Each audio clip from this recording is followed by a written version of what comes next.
Imagine spending 4 years paying every bill your parents ever handed, year-end repairs, prescriptions, only to discover the truth the day they abandoned you at your own wedding. That was the moment I learned loyalty can be weaponized, and the only way out was to choose myself. This is the story my parents never wanted the world to hear. People think breaking points are loud, screaming, slamming doors, dramatic exits, but mine happened in silence, wrapped in a wedding dress I should have felt beautiful in. For 4 years, I wired my parents $2,000 every single month. No questions, no hesitation, rent, prescriptions, tires, Wi-Fi, whatever excuse they texted. I sent the money even when I was exhausted from back-to-back hospital shifts. Somehow, I believed giving until it hurt made me a good daughter. They never said thank you. They never called to check on me. Their messages were always demands dressed as emergencies. We need more. This week late, send now. My father called me the stable one. My mother said family comes first. But in that house, family only meant me giving and them taking. My younger sister Brooke lived a polished life selling luxury homes. New SUV, designer jackets, perfect hair every time she visited our parents. They bragged about her like she was a celebrity. Meanwhile, I wasn't mentioned unless money was involved. Whenever I tried to gently bring up how draining it was, my dad repeated the same line. You're doing fine. We need it more. I didn't realize how deep the guilt ran until Sean, my fiancé, finally asked, why do you let them use you? I didn't have an answer. Maybe I was scared of who I'd become if I stopped being responsible for everyone else. Then came my wedding day. The hall was glowing with snow-lit windows, soft music, guests whispering with excitement. I kept checking the entrance for my parents. Even after everything, a part of me still hoped they'd show up, look at me with pride, hug me like they meant it. They never walked in. No text, no excuse, nothing. My chest tightened, the kind of ache that isn't heartbreak, it's clarity. I slipped into the bridal suite and called my mom. She answered with a voice that could have frozen fire. Don't bother us. Then she hung up. I stood there, veil trembling, bouquet wilting in my hand. And for the first time in my life, I wasn't sad. I was done. Quietly, powerfully, finally done. I opened my laptop, logged into every account tied to their names, and shut them down one by one. Auto pays off. Cards disabled. Passwords changed. The clicks sounded like a chain breaking. They didn't show up for my wedding, and I stopped showing up for their demands. When I walked back toward the ceremony, I felt lighter, like someone had lifted a lifetime off my shoulders. I wasn't their wallet anymore. I wasn't their safety net. I wasn't the stable one they could drain without consequence.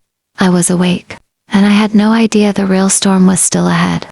Cutting them off felt like freedom until the first secret surfaced. A secret my parents spent years hiding, and one that had my name forged all over it. The day after my wedding should have been peaceful, new marriage, new chapter, clean slate.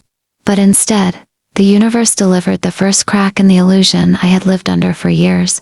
A letter arrived, not a text, not a voicemail. A handwritten letter in my mother's looping cursive, the same handwriting she used on birthday cards growing up. But this time, the message wasn't warm. It wasn't loving. It wasn't even passive. It was a threat. You'll regret this. No apology, no explanation, no acknowledgement that they'd skipped my wedding. Just a warning, like I owed them something, like I had broken their trust. Sean read it with a tight jaw. This isn't family, he said calmly.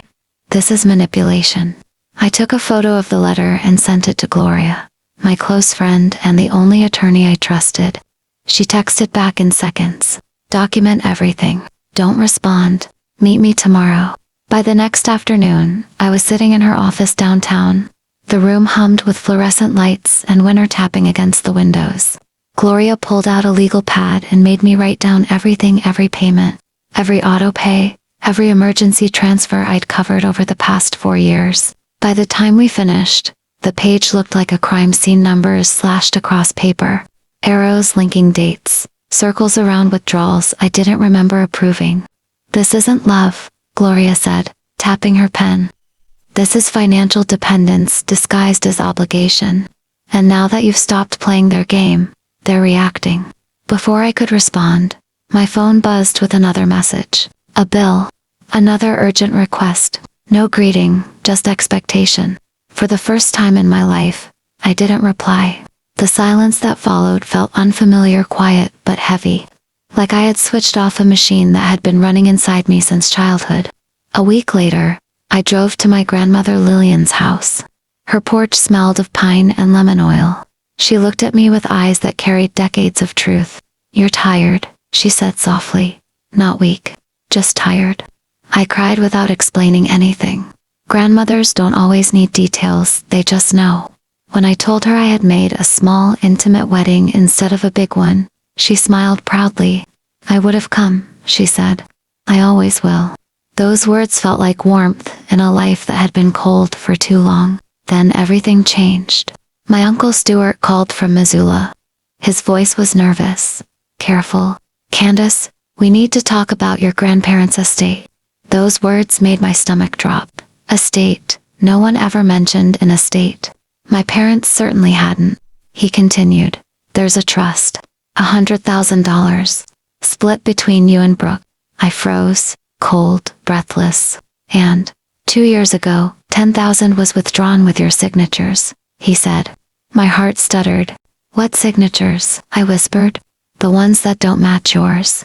The moment I saw the forged paperwork, I realized I wasn't just dealing with manipulation. I was dealing with a crime committed in my name. Holding those papers in my hands, I felt the world tilt. The signatures, they were mine. Almost the loops on my are bent wrong. The curves in my last name skewed. Brooks looked flashy, careless, like she didn't care if anyone noticed, but mine. Mine had been copied, manipulated, and submitted as if I had approved it. I looked at Sean. He squeezed my shoulder, steady and silent, grounding me in the storm.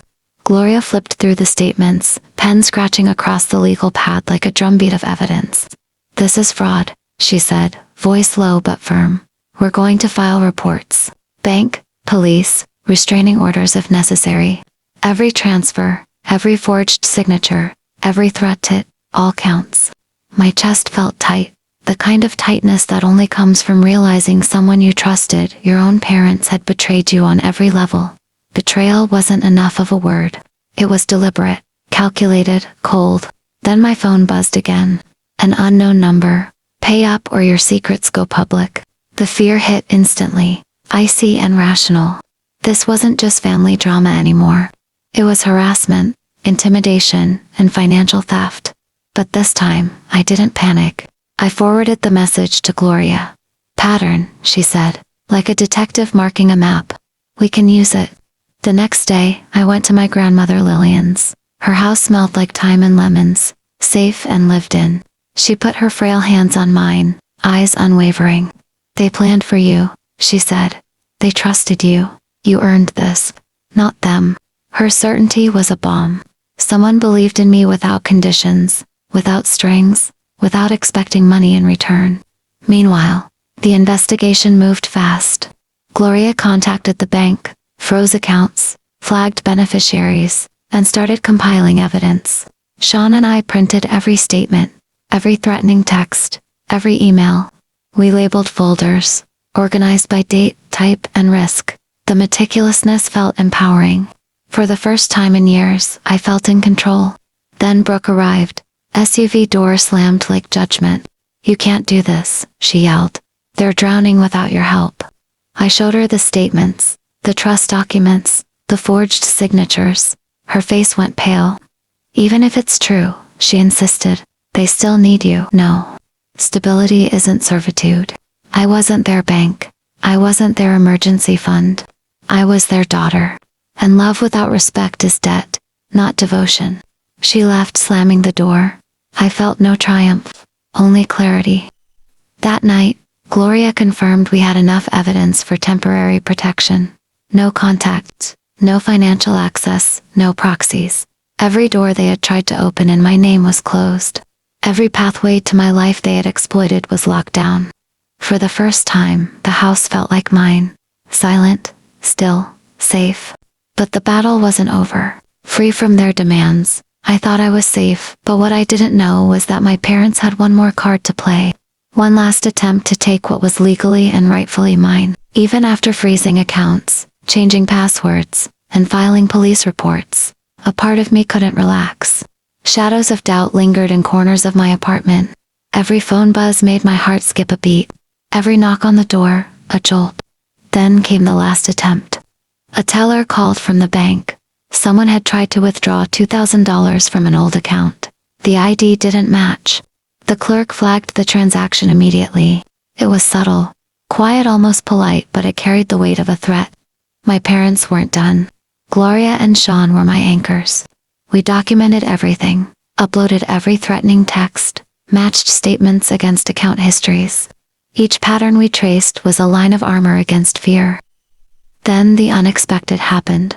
My parents were caught. The police had intercepted a forged loan application, my name attached. They had even attempted to access my old accounts through proxies. In their car, officers found journals, drafts of threats, and letters meant to intimidate me. Relief hit first hard and visceral, followed by a strange mix of sorrow and disbelief. It was over, but nothing felt celebratory. The weight of betrayal is slow to lift. Sean held my hand. "You did what you had to do," he said softly. "Not everyone gets the chance to fight back." Grandmother Lillian came by that evening. She carried soup, a warm gesture that said more than words could. "Proud of your backbone," her note read. I cried, not in anger, not in triumph, but in release. For the first time in years, I felt the quiet hum of safety. The temporary order became permanent. No contact, no proxies, no financial access. Their eviction notices landed the same week they had stopped paying, long before the wedding. The house, once heavy with excuses and obligations, now held the silence of consequence. Even as the dust settled, life had to move forward. Sean and I painted quiet rooms, planted flowers like my grandmother's garden, and built a home that wasn't tied to fear or debt. Every bloom, every small decoration, felt like a receipt of independence, proof that we had survived and rebuilt. Brooke texted a single sentence. "I'm with Mom and Dad. Don't contact me." It stung. Grief didn't burn, it cooled. I put her message aside beside old expectations. No celebration, no fury, only truth, arranged carefully like files in a cabinet labeled for future me. Mornings became peaceful. Coffee brewed without bracing for demands. Shoes laced without checking my balance. The silence was finally mine. Boundaries weren't breaking me, they were reconstructing me. I wasn't their wallet. I wasn't their stable one. I was whole.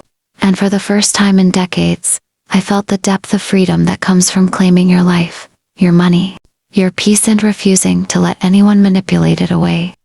The fight ended not with revenge, but with rebuilding, and the hardest lesson I learned was that love is only real when respect is real too. The final pieces fell into place slowly, deliberately. With the court order permanent, every door my parents had tried to wedge open was locked tight. The trust from my grandparents released what was rightfully mine, $45, and suddenly I had something that wasn't just money. It was proof. Proof that justice isn't a fantasy, and that boundaries work when you enforce them. Sean and I moved forward quietly, deliberately. We painted rooms in muted tones that didn't scream, "This is ours," but whispered it. Floors that didn't creak. Gardens planted like the small, stubborn victories of our lives. Each flower, each brushstroke, each cleaned corner of the house felt like reclaiming not just space, but agency.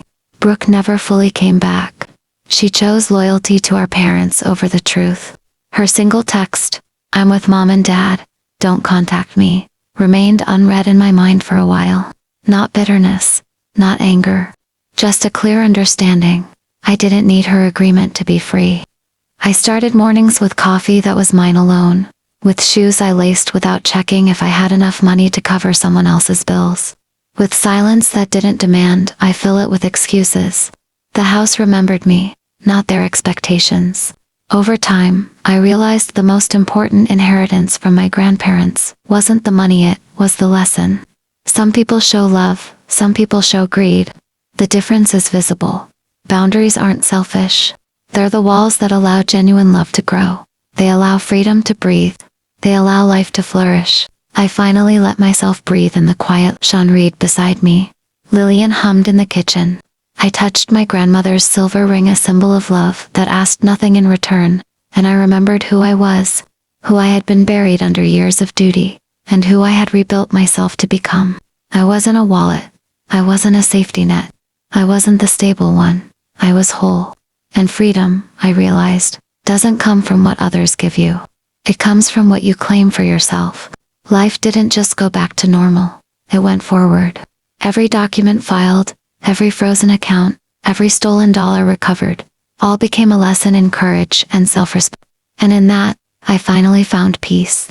If you've ever carried your family's burdens at the expense of your own life, comment 1. If you've set boundaries and started rebuilding your world, comment 2. Remember, love without respect isn't love, it's debt. Your life is yours to reclaim. Subscribe to Revenge Proofs for more stories of resilience, justice, and reclaiming your power. Share where you're watching from. I want to hear your story. Your freedom starts the moment you decide it's non-negotiable.